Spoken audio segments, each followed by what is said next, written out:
The artificial dawn always came at 0600 hours on ALIO 7. Owen Harlow watched the light strips along the ceiling gradually brighten from deep violet to soft amber, mimicking the sunrise he hadn't seen in person for 3 years. He sat on the worn bench in observation deck 3, his thermos of synthetic coffee growing cold in his hands. This was his sanctuary before the chaos of the day began, before the maintenance alerts flooded his datapad and the demands of keeping a space station functional consumed every waking moment. The observation deck was a luxury on a station primarily dedicated to interstellar trade negotiations. Floor-to-ceiling transparent aluminum panels offered an unobstructed view of the nebula that gave ALIO 7 its name. Swirls of crimson and gold gas clouds stretched across the black canvas of space like the brushstrokes of a cosmic artist. Owen never grew tired of watching it. Some mornings he saw shooting stars, debris from distant collisions catching the light of far-off suns. Other mornings, supply ships drifted past like metal whales navigating an ocean of nothing. He checked his chronometer. 0612. The Velarian delegation would be stirring now. 3 weeks ago, they had arrived for the trade summit. 7 representatives from a species humanity had only made first contact with 18 months prior. The Velarians were tall, graceful beings with skin that seemed to shimmer with an inner light. Their culture valued beauty and precision in equal measure, and their technology was leagues ahead of anything humans had developed. The summit was crucial. Humanity needed allies in this sector of space, needed the trade routes and the knowledge the Velarians could provide. The door to the observation deck whispered open. Owen didn't turn around. Maintenance workers came and went at all hours, grabbing a few minutes of peace before their shifts. He heard soft footsteps, lighter than human weight, moving across the deck floor. Then he caught the scent. Something floral and completely unfamiliar, like orchids mixed with ozone after a thunderstorm. She appeared in his peripheral vision, moving with the kind of fluid grace that made human movement seem clumsy by comparison. Senna. He knew her name from the delegation roster, though they had never spoken. She was one of the Velarian engineers, assigned to evaluate the station's power systems for potential integration with their technology. Her skin held a pale blue luminescence, and delicate silver markings traced patterns along her arms and neck like living tattoos. Her eyes were the most striking feature, entirely silver with no visible pupils, yet somehow expressive in ways that transcended the need for conventional eye contact. She moved to the viewport 3 panels down from where Owen sat today, close enough to acknowledge his presence without invading his space. She carried nothing with her, no datapad or coffee substitute, just herself and the quiet morning. For several minutes, neither of them spoke. The nebula continued its eternal dance beyond the transparent aluminum. A maintenance drone drifted past outside, its running lights blinking in steady rhythm. Owen found himself acutely aware of her presence. The way she stood perfectly still, her breathing so subtle he couldn't detect the rise and fall of her shoulders. The way her head tilted slightly when a particularly bright flare erupted in the distant gas clouds. He wondered what she thought of humans, of their cramped stations and primitive technology. The Velarians had faster-than-light travel that didn't require the dangerous jump gates humanity relied on.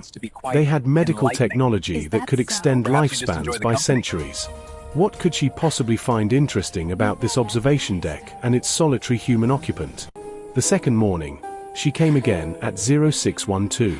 Same panel, same position, same silence.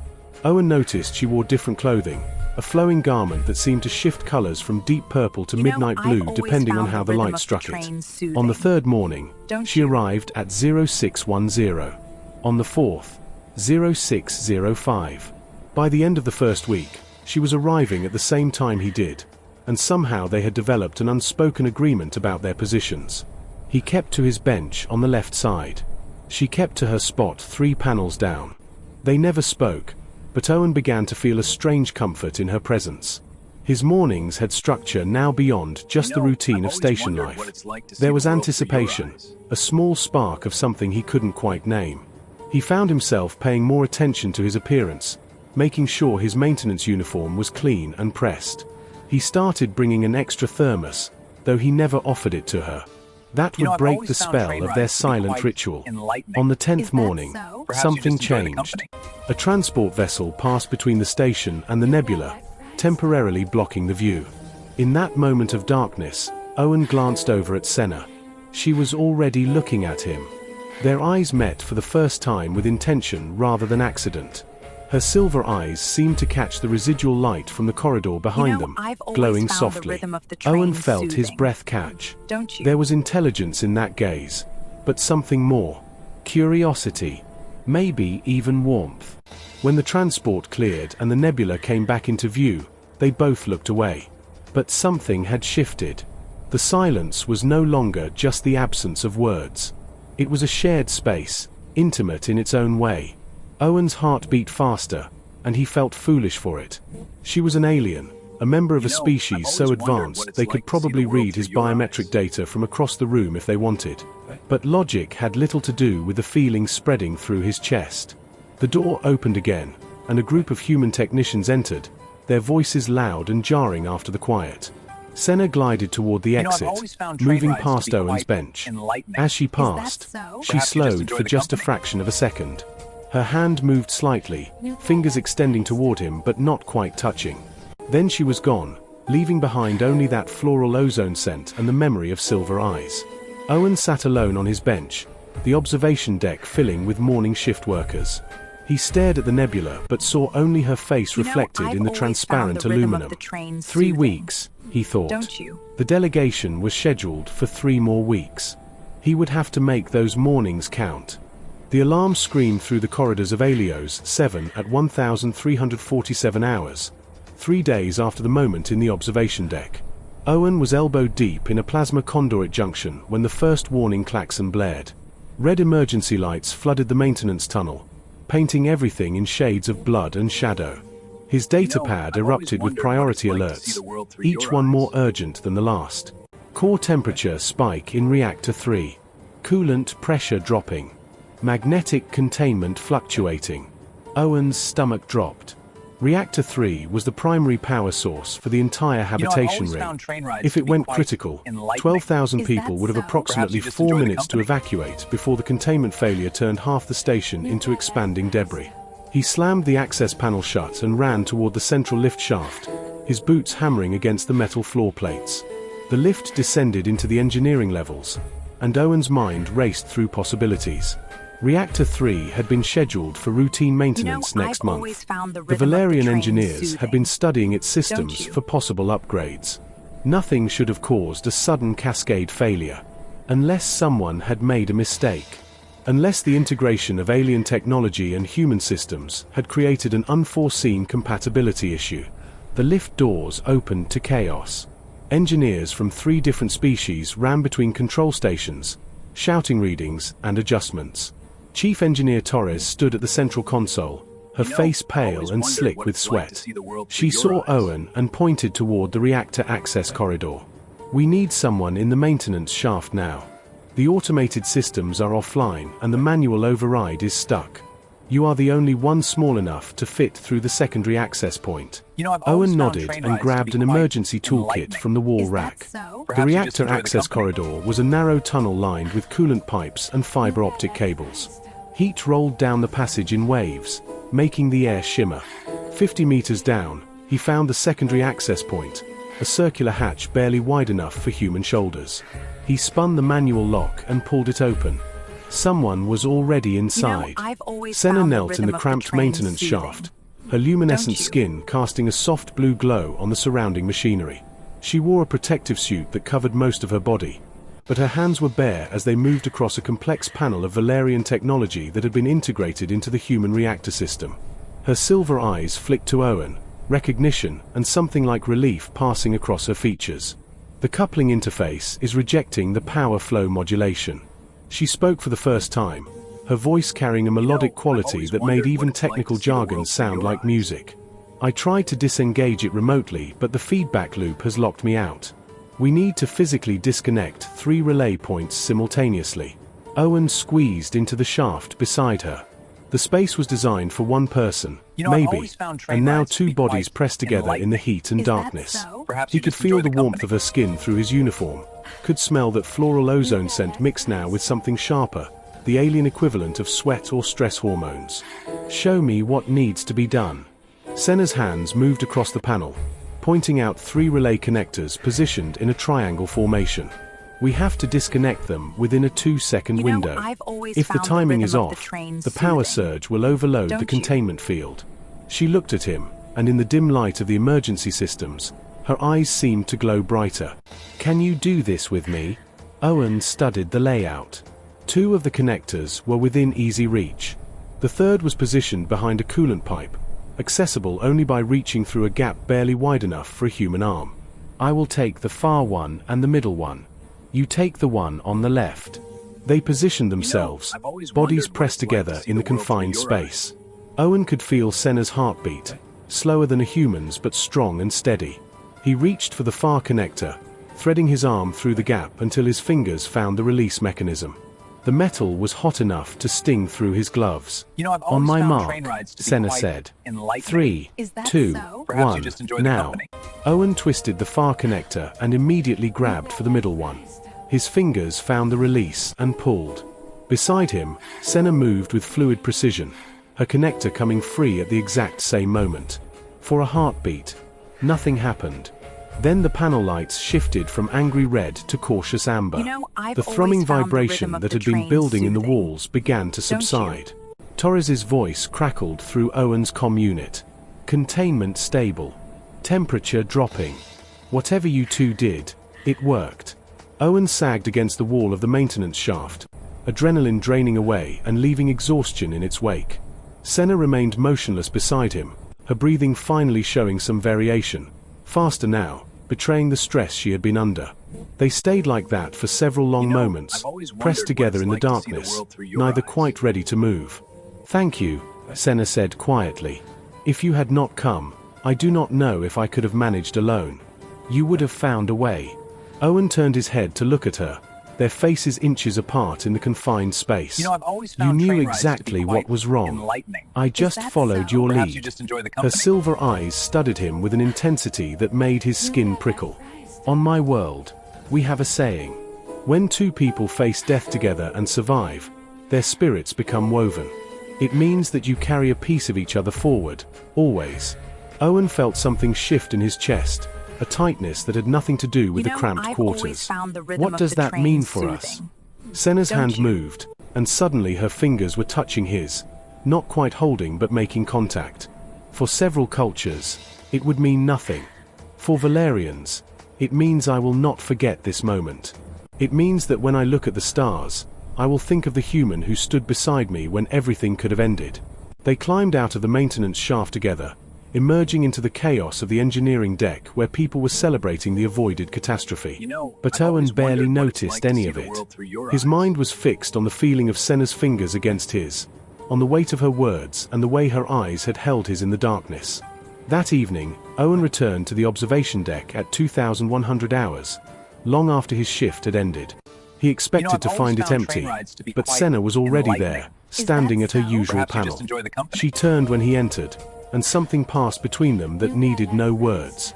Owen walked over and stood beside her, closer than their morning ritual had ever allowed. Together they watched the nebula swirl beyond the transparent aluminum, and when Senna's hand found his, he held it without hesitation. Her skin was warm and soft, the silver markings along her wrist seeming to pulse with a gentle light. Tell me about your world, Owen said. And she did. Senna spoke of Velarian Prime, of cities that floated on crystalline structures above vast oceans, of music that was created through the interaction of light and thought, of a culture that had explored the stars for 10,000 years and still found wonder in every new discovery. Owen listened and in turn shared stories of Earth, of mountains and forests and the smell of rain on summer pavement, of humanity's desperate reach into space driven by curiosity and survival in equal measure. Hours passed. Other people came and went from the observation deck, but Owen and Senna remained, hands intertwined, voices soft in the shared darkness. When Owen finally mentioned the late hour, Senna squeezed his hand gently. I requested an extension to my assignment on Alio 7, she said. The delegation will return to Velarian Prime in 2 weeks, but I have been granted permission to remain for 3 additional months to continue the technical integration work. Owen felt relief flood through him so powerfully it was almost painful. 3 months. It was not forever, but it was time. Time to understand what was growing between them. Time to explore the impossible connection that had formed between a human maintenance worker and a Velarian engineer. Then we will make the most of every morning, he said. And every evening, Senna replied, her silver eyes reflecting the light of distant stars. The garden habitat was Owen's secret gift to Senna, revealed 6 weeks after the reactor incident. He had spent countless off-duty hours working with the botanical team, pulling favors and trading shifts to create something special. When he finally brought her there, blindfolded and laughing at his insistence on surprise, her reaction made every minute of effort worthwhile. The habitat occupied a small dome on the outer ring of HFYStories, originally designed for growing supplemental food crops. Owen had transformed one section into something extraordinary. He had combined plants from Earth with samples from 3 other worlds, creating a garden that belonged to no single planet. Terrestrial ferns grew beside luminescent Velarian moonflowers. Purple moss from the Centauri colonies carpeted the ground beneath structures that resembled trees but were actually crystalline growths from Andromeda sector mining operations.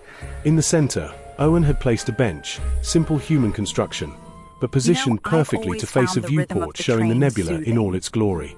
He removed Senna's blindfold and watched as her silver eyes widened, as her hand rose to her mouth in an expression of surprise that transcended species barriers. Owen, this is beautiful. She turned in a slow circle, taking in every detail. How did you manage this? I had help. A lot of help. He took her hand, leading her to the bench. I wanted to create a place that was ours. Not human, not Velarian, but something new. They sat together, and Senna leaned against him, her head resting on his shoulder. This kind of physical closeness had developed gradually over the weeks, each touch a small revolution against the boundaries of their different biologies and cultures. Owen had learned that Velarians experienced physical contact as a profound form of communication, sharing emotions and intentions through touch in ways humans could only achieve through words. I have something to tell you, Senna said softly. The Velarian Council has made a decision about the trade agreement with humanity. Owen felt his heart rate increase. The summit had been ongoing for nearly 2 months. Rumors circulated constantly about whether the Velarians would agree to the partnerships humanity desperately needed. They have agreed to the alliance. Senna's fingers traced patterns on Owen's arm, and he could feel warmth spreading from her touch. But there are conditions. Cultural exchange programs, technology sharing protocols, and requirements for personnel rotations between our worlds. That is good news, right? Yes. Senna sat up, turning to face him directly. It is very good news. It means there will be permanent Velarian presences on human stations and settlements. It means humans will be invited to Velara Prime for extended training and cultural immersion. She paused, and Owen saw something vulnerable in her expression, something that cut through all the alienness to reveal the person beneath. It means I have been offered a permanent position here on HFYStories. Owen's breath caught. Permanent. The word carried weight he had not dared to hope for. What did you tell them? I told them I needed to discuss it with someone first. With you. The garden habitat suddenly felt very small, very intimate. Owen took both of Senna's hands in his, feeling the warmth of her skin, the delicate strength in her fingers. These past weeks with you have been the most extraordinary of my life. When I wake up, my first thought is of seeing you. When I solve a problem at work, I want to share it with you. When I watch the nebula, I see it differently because I am seeing it through your eyes as well as mine. And you make me feel something I did not know was possible, Senna replied. On Velara Prime, we are taught that each person must maintain perfect balance and harmony within themselves. We are encouraged to form partnerships, but they are expected to be rational, complementary arrangements based on compatible skills and compatible life paths. What I feel for you is not rational. It is chaotic and overwhelming and completely wonderful. Owen leaned forward, bringing his forehead to rest against hers, a gesture he had learned was deeply significant in Velarian culture, more intimate than a kiss. What do we do? We choose. Senna's hands came up to cup his face. We choose to believe that what we have built together is strong enough to withstand the complications. We choose to trust that love, if that is what this is, can exist between human and Velarian. We choose to write our own story. Is that what this is? Love. I do not know what else to call it. In my language, there is a word, Senna, which means the binding of spirits across impossible distances. It is used in our oldest stories, tales of Velarians who found connection with beings from other worlds, other times, other realities entirely. I always thought those stories were metaphors, but now I understand they were prophecies. Owen kissed her then, a soft press of lips that had taken weeks to navigate, learning the differences in their physiologies, discovering what brought pleasure and what felt strange. Senna responded with the particular hum she made deep in her throat when she was happy, a sound that vibrated through Owen's entire body. They spent hours in the garden habitat that night, talking about possibilities and practicalities. Senna would accept the permanent position. Owen would apply for the cultural exchange program, spending 6 months on Velarian to learn their technology and traditions. It would be difficult. There would be skeptics on both sides, people who could not understand how a human and a Velarian could form a genuine partnership. But they would face those challenges together. As artificial dawn began to lighten the dome's interior, Senna stood and pulled Owen to his feet. "Come with me. There is something I want to show you." She led him through the corridors of HFYStories to a section he rarely visited, the Velarian quarters where the delegation had established their temporary residence. Inside her personal chamber, Senna moved to a small altar-like structure covered in holographic projections of what Owen assumed were family members and significant places from her homeworld. "This is my life before HFYStories." She gestured to the images. "These are the people who shaped me, the places that made me who I am. And now I want to add something new." Senna activated a control panel, and a new hologram flickered into existence. It showed the garden habitat, the bench where they sat, and two figures side by side, human and Velarian, hands intertwined. Owen realized with a start that she must have recorded their earlier conversation. "When I am old, when I have lived centuries beyond your lifespan, I will look at this image and remember the human who taught me that connection is not limited by biology or culture. I will remember that love is not rational, and that is exactly what makes it powerful." Owen felt emotion tighten his throat.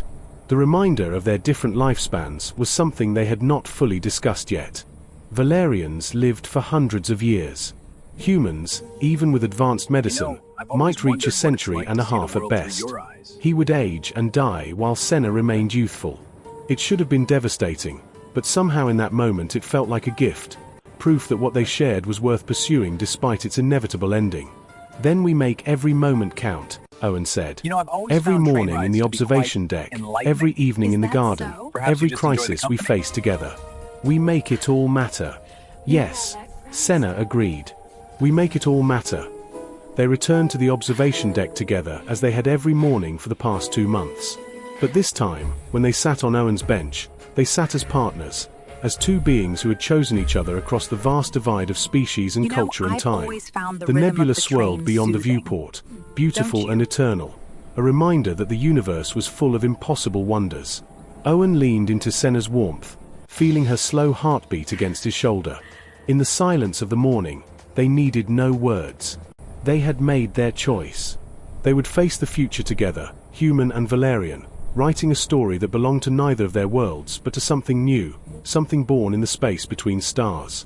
And every morning after, when the artificial dawn came to HFYStories, two figures could be found in observation deck 3, watching the nebula, hands intertwined, proving that sometimes the most powerful force in the universe was not gravity or light or time, but the simple choice to love despite every reason not to.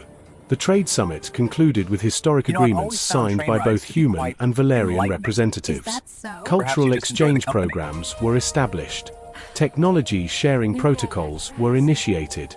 And on HFYStories, a maintenance technician and a Velarian engineer continued their morning ritual, a quiet revolution witnessed only by the stars. Their story became legend, told in whispers through the corridors of the station, shared in the reports sent back to Earth and Velarian. It was a story about courage and connection, about choosing love in the face of the unknown.